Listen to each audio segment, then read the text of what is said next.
I was listening to the radio in the car the other day, and I heard a sociologist, or maybe an anthropologist, I don't know exactly who it was, talking about the fact that there's really no consensus about what money is.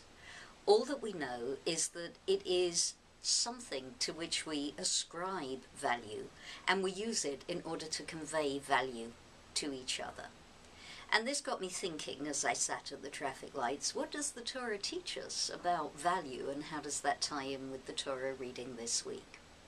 I think there's a number of lessons that come out for us.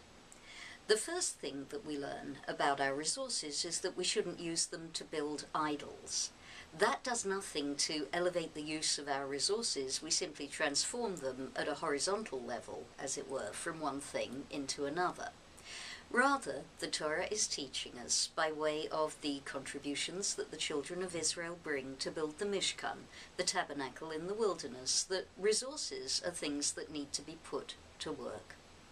We need to step outside of ourselves. The Torah expresses it, Vayikoli Truma, that the children of Israel, says God, should take for me a contribution, not for themselves, but for me.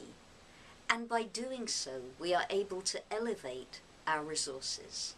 By doing so, indeed, one of the Hasidic masters teaches us, we create Kedusha, we create holiness. And that same teacher tells us that while it was the physical resources that built the actuality of the Mishkan, the space within could only have been created by way of Kedusha. So what do we learn?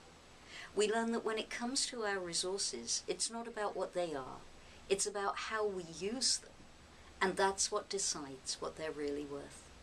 So I ask, how are we going to use our material resources this week to create value? It's a good question.